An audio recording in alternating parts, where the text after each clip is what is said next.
प्रात ज्योतिर समस्त दर्शक भाई भाई मान को मोर ख्रीष्ट प्रेम नमस्कार जनाए। प्रभुंकर धन्यवाद हो जे आउ एक कार्यक्रम नहीं आम मैंने आपण निकट को आसीपारिछु।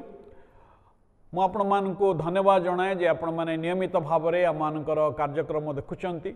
आ मु विश्वास करे जे आपण मैंने ये कार्यक्रम देखा द्वारा आपण मैंने ईश्वरंकर आशीर्वाद प्राप्त होउछंती। आमने आपण मान निमंते नियमित भाव में प्रार्थना करुचु। जदि ये कार्यक्रम संबंध में आपणकर कौन से प्रश्न थाए संदेह थाए दयाकोरी आम को जनातु। आम आपणकर प्रश्न उत्तर देवाई चेष्टा करूँ। जदि आपणकर कौन से प्रार्थना अनुरोध थाए ताहा आम को जनातु। मैंने आपण मान निमंते प्रार्थना करूँ। तेबे आसतु मैंने आज कार्यक्रम मध्य को जावा।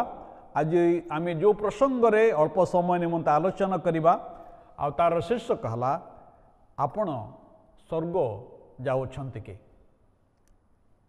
अन्य भाव में कहवाई गले समस्ते स्वर्ग जाई पारिबे नाही। तो प्रश्न होची स्वर्ग रे कौन समस्त स्थान नाही? स्वर्ग कौन केवल निर्दिष्ट व्यक्ति विशेषों निमंते उद्दिष्ट? CNN नामक एक संवाद संस्था लोकंकर स्वर्ग संबंध में जो इच्छा को जानिबा निमंते गोटे कार्यक्रम से प्रस्तुत करथिले। आउ 81 भागर लोक माने सेमाने एक कथा विश्वास करथिले जे आखरिक स्वर्ग अछि आ स्वर्ग रे समाने मृत्यु परे लोक माने से स्थान को जिबे। एवं 61 विश्वास करते जे मृत्यु परे समाने तत्क्षणात स्वर्ग को जिबे। एवं 88% लोक माने विश्वास करते जे समाने समानकर जो प्रियजन माने तांको छाड़ी के आगुरु जाइछंती मृत्युवरण करछंती समान सहित समाने साक्षात करिवे। केवल 6% लोक माने या विश्वास करते जे सेमाने ए पृथ्वी रे उत्तम कार्य करिबा द्वारा स्वर्ग रे पहुँचबे। एवं 57% लोक माने एक कथा विश्वास करती जे स्वर्ग समान निमंते उपलब्ध हबो जदि समाने ईश्वरंकर उपरे विश्वास करी उत्तम कार्य करिवे। एवं 34% लोक माने विश्वास करती जे केवल ईश्वरंक उपरे विश्वास करिबा द्वारा ही स्वर्ग को समाने जाई परिवे। भाई बहन माने प्रभु जीशु पार्वत्य उपदेशर शेष भाग में लोक मान को एक कथा स्मरण कराई कहउछंती जे सेमानकर परित्राण केते गुरुत्वपूर्ण केते गंभीर अटे। समस्ते स्वर्गराज्य रे प्रवेश करिवे नहीं। जदि आपण परित्राण पाई नाहांती तेबे आपण स्वर्ग जाई परिवे नहीं। या सुनिबा पे आपण को निश्चय कष्ट लागुथिबो। मते भी कहवाई कष्ट लगुच किंतु सत्यता होची आपण जदि ईश्वर दत्त परित्राण पाई नाहांती तेबे आपण स्वर्ग जाई परिबे नहीं। अनेके सेमाने मने मने भावंती जे सेमाने परित्राण पाई सारिछंती जेतु सेमाने उत्तम कार्य करूछंती सेमाने कौनसी निशाद्रव्य सेवन करूनांती सेमाने नियमित भाव में ईश्वरंक वाक्य पाठ करुछंती सेमाने नियमित भाव में प्रार्थना करुछंती सेमाने नियमित भाव में उपासना को जाउछंती सेमाने दान धर्म करुछंती। ए समस्त क्रियाकलाप करने द्वारा सेमाने भावुचंती जे सेमाने परित्राण पाई अछंती। किंतु भाई बहन माने माथ्यू लिखित सुसमाचार तार 7 अध्याय 21 पदरे प्रभु जीशु से कथा कहती। प्रभुंकर वाक्यर कथा लिखा अछि मते प्रभु प्रभु बोली डाकंती एपरि प्रत्येक स्वर्गराज्य रे प्रवेश करिवे नाही मात्र जे मोर स्वर्गस्थ पितांकर इच्छा साधन करे से प्रवेश करिवो। ए पद अनुसार समस्ते स्वर्ग जाई पारिबे नाही जदि सेमाने भावंती जे सेमाने परित्राण पाई अछंती। हुए तो आपणकर पालक आपण को कहले जे तुम पान गुटका छाड़ी दियो तुम शरीर पर भल नुई। आपण पान गुटका छाड़ा द्वारा हुए तो आपण मंडलीर हुए तो सभ्य सभ्य हो पारे बा कर्मकर्ता हो पारे मात्र पान गुटका छाड़ा द्वारा आपण स्वर्ग जाई पारिबे नहीं। आपण मंडलीर सभ्यभुक्त हो पारे किंतु यह आपण को स्वर्ग को नेब नहीं।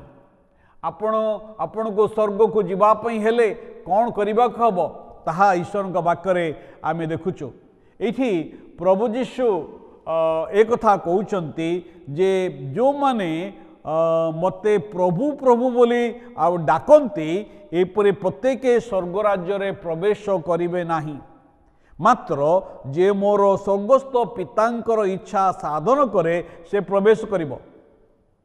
प्रभु जीशु को मुखरे प्रभु बोली कहिबा ओ तांकर प्रभुत्व को स्वीकार करिबा ए दुईटी भिन्न विषय अटे। अनेके जीशु को प्रभु बोली तो कहती समान को मुखरे प्रभु बोली तो कहती किंतु सेमानकर व्यवहारिक जीवन रे तांकर प्रभुत्व को स्वीकार करते नहीं सेमाने प्रभुंकर बाध्य नुहंती।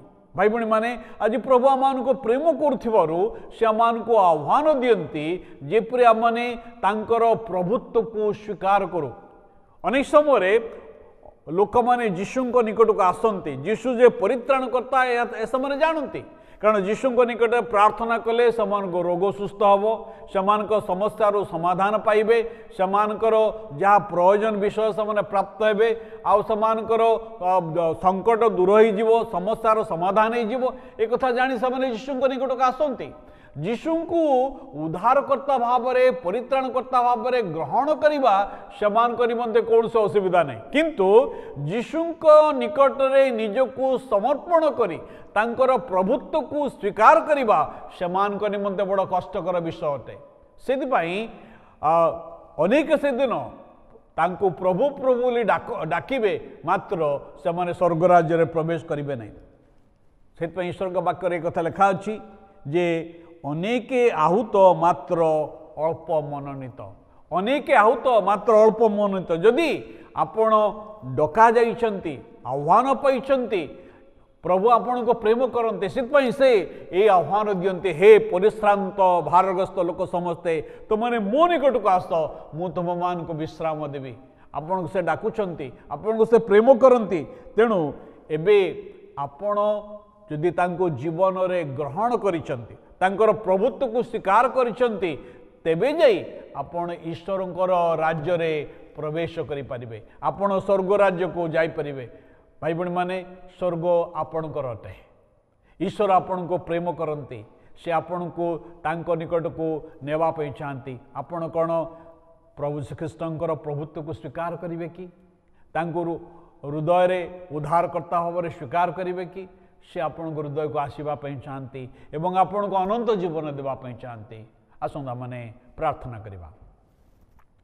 प्रभु तुम पवित्र महानाम को धन्यवाद दौचु प्रभु तुम्हें आमान को तुमर राज्य देवाई स्वर्ग को नेवाई ये पृथ्वी को तुम्हें मनुष्य आसिल एवं प्रभु आमानकर उद्धार निमंते प्रभु आमानकर पापर प्रायश्चित निमंते कालवरी क्रूसरे हत हेल कबर प्राप्त हेल तृतीय दिवस तुम्हें पुनरुत्थित हेल तुम्हें स्वर्गारोहण करियछ पुणी आउ थे आमान को नेवाई आसछ प्रभु से तुम नाम को धन्यवाद दौचु प्रार्थना करुचु प्रभु आम प्रत्येक को तुम्हें आशीर्वाद कर ये क्षुद्र प्रार्थना जीशु नाम उत्सर्ग करुअछु आमेन।